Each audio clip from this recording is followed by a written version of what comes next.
Hey guys, it's me, the Beast73 here, and today I'm going to be doing some story time. And for those of you who don't know what I'm doing, basically I'm just going to tell you some stories of things that have happened over my life and, all that kind of stuff. I'm going to be doing this every 3 days or every week if possible, if I can, have enough stories, but I have a lot of stories set, so I think I'll be good for a little while. So today I'm going to be talking about my trip to Mexico. I took a few trips to Mexico, actually. This is my second time. It was a lot more interesting, but less action-packed, but more drama-packed for those of you who like drama. First of all, it all started the day before the trip, a few days before the trip, on June 24th or 25th, I don't know what day, but it was sometime after school ended. I was packing my suitcase to go to Mexico, right? So I packed it.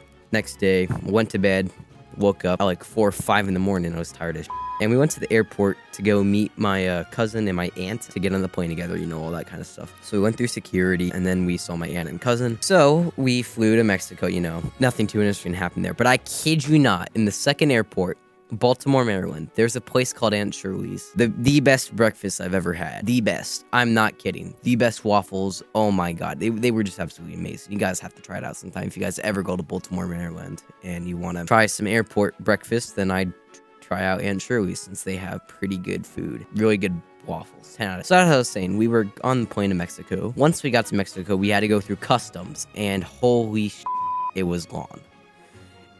That line was like 2 hours long. It was that pitiful, and there was no sense of social distancing. My aunt was losing her mind. Every time we walked by her, she was not having it. She was very disappointed in this. Enough of that. So we went through customs. It was a So then we just took our shuttle. We went straight to the hotel, the Grand Silmar. It's a pretty nice hotel. You guys should try it out if you guys go to Mexico. I'd highly recommend it. It's really good. The service is pretty good.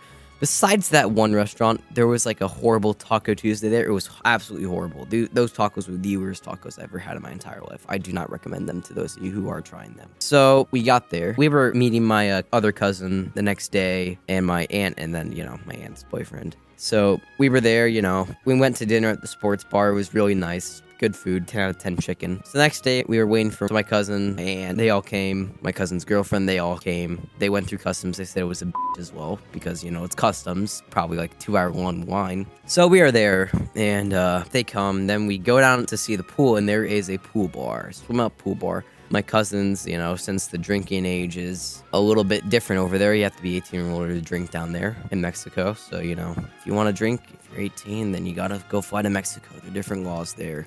But what I'm saying is that, so my cousins and aunts would spend ages down there. I'm not kidding. They would spend forever down there. They would spend there was a day where I think it was the day we had to get our COVID test to go back. My aunt, she's really sensitive in her nose and in her inner ear. And what happened was the lady who was doing the COVID test, she stuck it way up her nose, way in the back, like tickling her brain, all that stuff. Oh my god, she had like a migraine. She had a horrible migraine after that. It was not good. It was not very good. So then after that, she went downstairs with my cousins and my other aunt and my aunt's boyfriend. They went down there. I kid you not. Their entire table was filled with nothing but drinks. I was like, holy shit.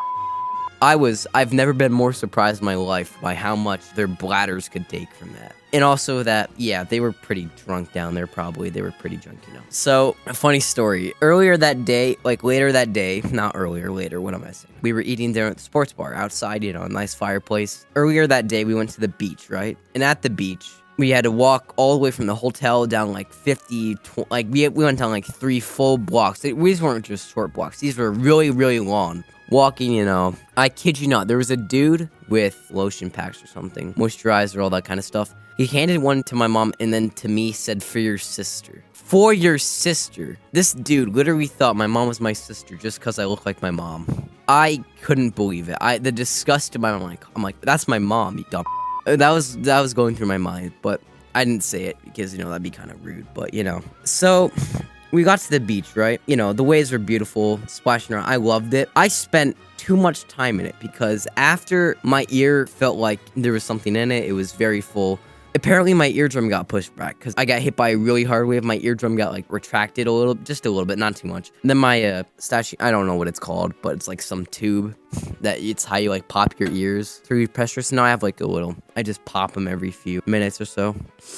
Sorry for my stuffy nose. I just have a little stuffy nose because I'm, woke up not too long ago and all that kind of stuff. So as I was splashing the waves, my two cousins, Ryan and Trevor, they were walking around, and some dude came up to them and put little bags of something in their pocket. They opened their pocket. They looked. It was packs of weed. And the dude said, "Pay up or I'm going to murder your entire family." That's what he said to my cousin. So they handed back and said, "No, no, no." They went to my mom and said, "We gotta leave. We have to leave now." That's an exact quote. They had to leave. We wanted to leave. They wanted to leave, so they know something was wrong. They didn't want to stay any longer. They felt really uncomfortable. So I came out, went on the shuttle bus, whatever you want to call it, back to the hotel, right?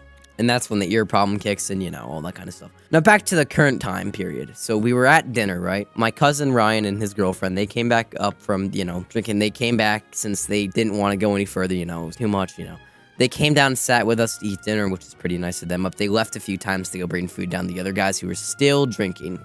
And then, the next night, I was eating dinner, and this is where it gets interesting. So everyone else got their food. All I ordered was chicken tenders and fries. Just a classic mix-up. Chicken tenders and fries, chicken strips and fries, whatever you guys want to call it. Just a classic meal, something that you cannot mess up, possibly. Everyone else had complicated meals. They got theirs first, and I was waiting for like 3 minutes, 5 minutes, 10 minutes later. I still didn't have it. So my dad walked up to the waiter and said, "You have 2 minutes to get my son's dinner out, or else you're going to meet my Uncle Tony from Brooklyn." That waiter, I'm not kidding. 2 minutes later, he sprinted. He just didn't run. He sprinted. My dinner, it was hot. I've never seen a waiter run so fast in my life. He sprinted. This dude went full tilt. He just sprinted the entire time. He ran. So I got my meal. I asked my dad, "What did you say to that guy?" And they said, "Well, there's some things I can't tell you, but, Uncle Tony, I gave him 2 minutes to get my son's dinner out, or else you're going to meet my Uncle Tony from Brooklyn." So, yeah. Uncle Tony, I have a few stories on him. I'll have to tell you guys in another video. Basically, that's my entire trip to Mexico. I mean, nothing too interesting, but it is a little bit funny. But a few days later, when we were heading back, my dad got a bill for some reason. I mean, we have a timeshare in Mexico, but my dad got a bill. But, there's a meal plan, so that he didn't have to pay for any of the meals at the resort. But apparently, my aunt's boyfriend only had the meal plan for 4 days, so the extra 2 days, they had to pay for his days. My dad was pretty upset, so we left Cabo unhappy, right? In the airport, on the way back, my dad wanted to bring some classic tequila, just souvenirs from Mexico. So my dad was taking it through customs, and he just bought it at the store. And they scanned it in the drink thing, and for the one they thought that was not going to go through, it did go through. And then another drink, it didn't go through since it had some, I don't know what it was, but they had some chemical in it. I don't know what it was, but it was pretty weird. So it was perfectly good too. It was perfectly good tequila, and there's no problem with it. So then they took it, confiscated it. Now guess what? My dad said after, they're probably going to have happy hour in the airport after this. And, well, yep, they probably did. They probably were drinking up the tequila, pouring shots, all that stuff. All that kind of stuff, We came home. My dad still had to pay the stupid bill. It was a pain in the But yeah, that's basically my trip to Mexico. Nothing too much. Anyways, I want to thank you guys for watching this video and tuning in today. Make sure to drop a like and subscribe to the channel because we are trying to hit 1,000 subscribers, guys. Have a nice day.